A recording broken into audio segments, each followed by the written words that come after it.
students, when did your teacher get fired on the first day of school? The summer holiday was amazing, but like any great things, it didn't last. So, we were back in school on Monday. Everybody was happy to reunite with their classmates again. Everybody had crazy summer stories. However, deep down we knew the school year is going to be more difficult, so our hype was quickly faded when we have encountered the harsh reality that things got serious and it's back to work again. Somehow, we felt a bit better after the event which happened that morning. We were all sitting in class waiting for our math teacher to come along to welcome us back from our summer breaks and to give us back the talk. Not that talk. You know, the objectives for this school year and all that stuff. Basically, the motivational talk that we need to pump those numbers up and get good grades in the exams so he can receive his bonus and acclamation of how good of a teacher he truly is. I'm not hating on the guy, he was cool, but at the end of the day he was still the math teacher and it was my job as a student to dislike him. 15 minutes go by and he still hasn't show up. Half an hour later, still no teacher. We started wondering what was going on. A substitute teacher walks in and apologizes for the absence of our teacher. We started asking questions about him, but the substitute teacher didn't really know much about the situation. Few moments later our math teacher walks in. He was wearing flip-flops and his hair was all messed up.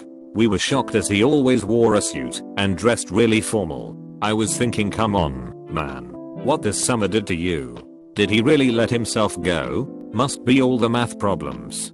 He thanked the substitute teacher and then apologized to the class. He then proceeded saying, don't ask.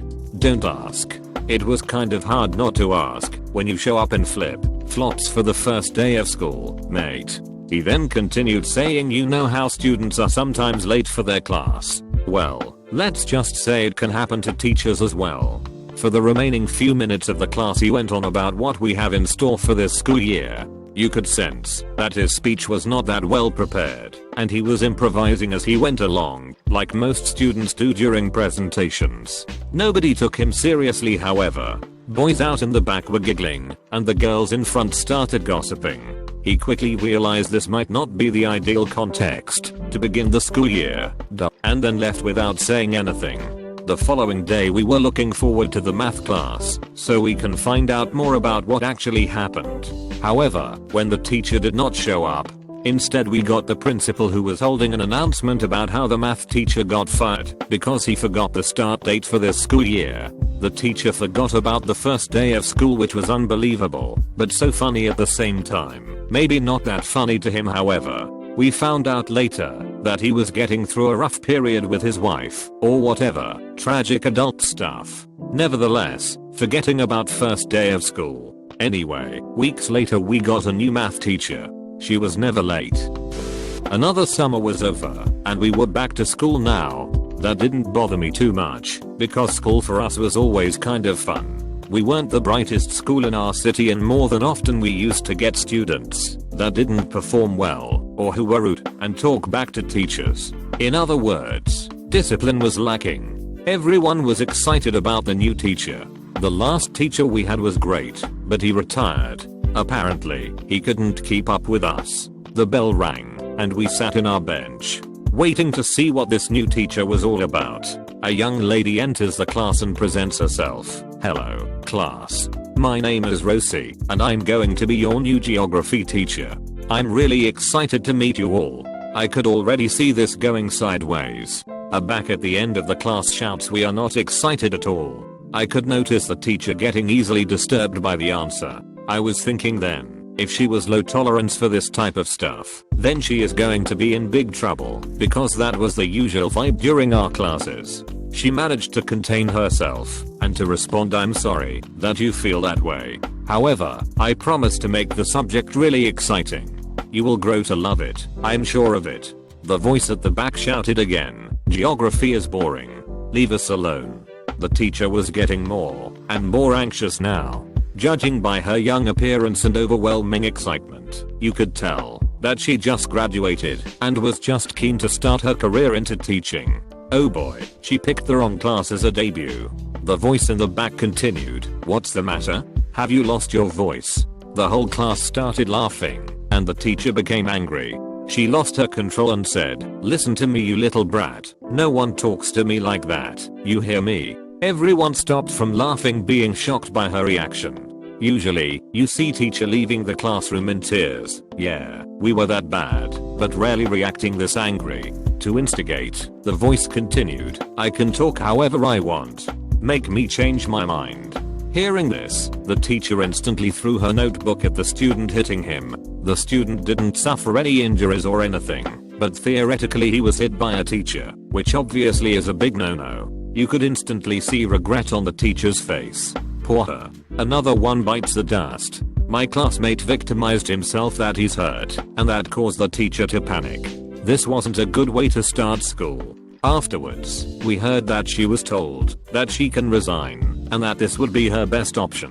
Otherwise, she will be fired for assaulting a student, which can go on her record and affect her future employability. So, she resigned, because she was kind of forced to. I pity the next teacher who will walk into our classroom. We were horrible, I must admit.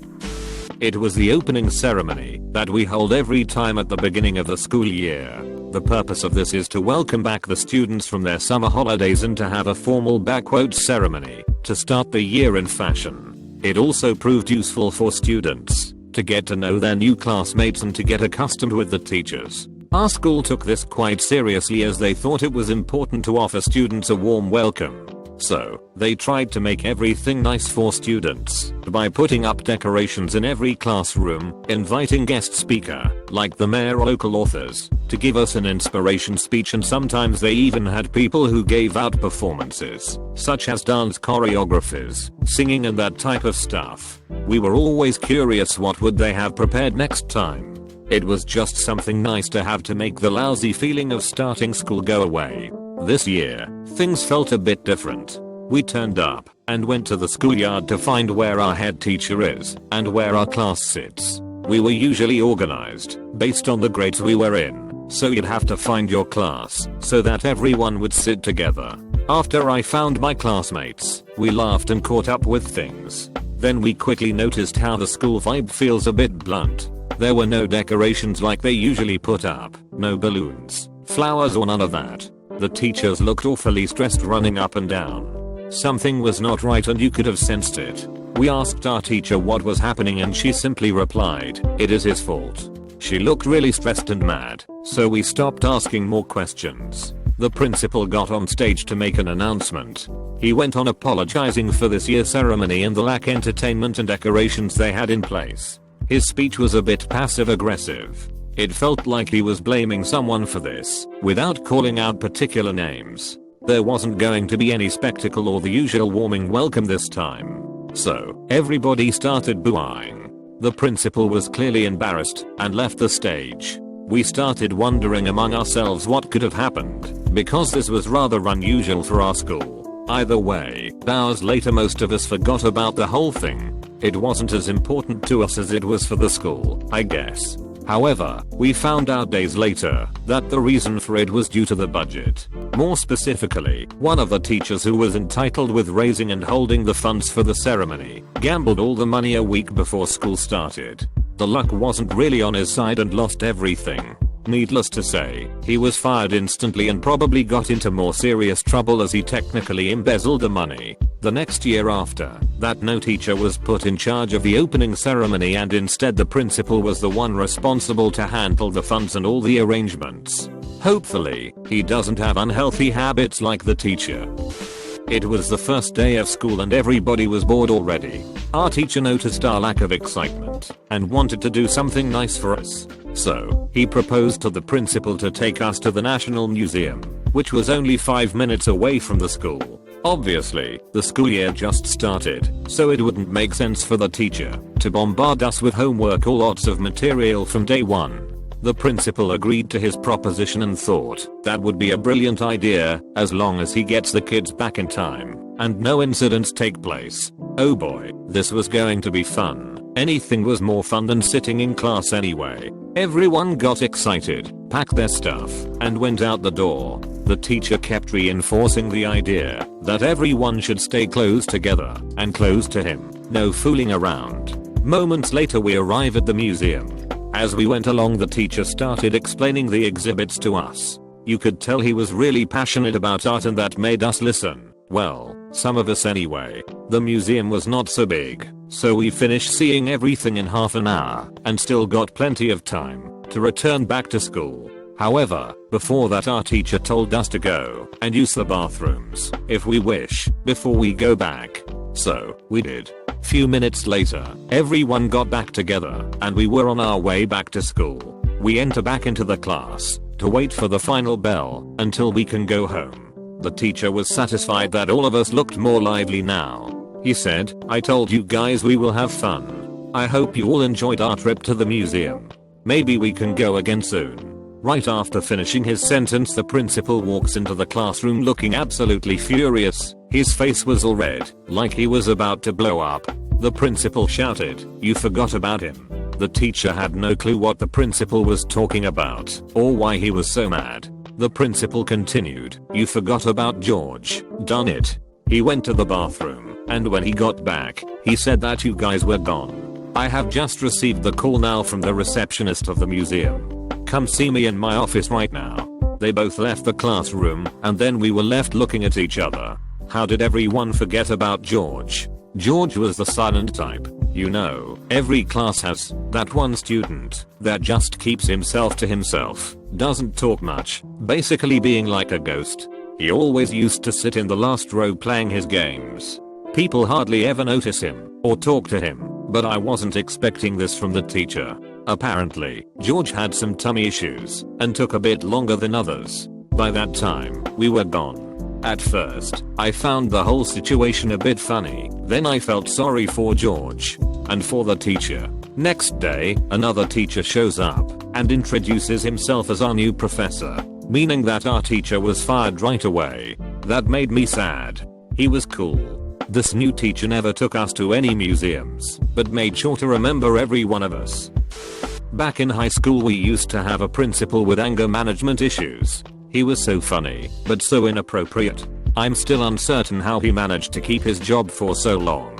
He was also a petrol head, and he invested loads of money into his car. The school car park was quite small, and trust our principal always made sure to park his car in the best spot. He would turn up hours early just to park his car in the best spot so nobody messes with his car. Nobody would dare to anyway. It was the beginning of the school year, and usually we all gathered in the gym for the principal's announcement so that he can welcome us and wish us a good school year. This time he comes on stage and he didn't look very happy. I looked at my other classmates and they noticed it as well. We knew we were in for a treat. He began by saying, "First of all, I want to welcome you back and to wish you good luck in this academic year." He paused briefly, then he continued, "Second of all, I don't know which one of you scratched my car, but when I find out I'm going to have a word with you." And then he left.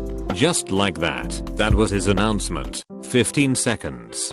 He was clearly furious. We couldn't believe that somebody actually touched his car. We quickly tried to find out which one of us it was, but no one would admit it because they knew they are going to get in trouble. To our surprise, we found out later that day that the principal went back into his office and watched the CCTV. He did a bit of detective work to get to the bottom of it. Funny enough, it turned out that the new teacher, who was also a beginner driver, slightly scratched his rear wing as she parked. She then noticed and moved her car on another parking spot so the principal wouldn't suspect. She clearly underestimated a man's love for his car. We found out that she was fired 3 days after for damaging property on school premises.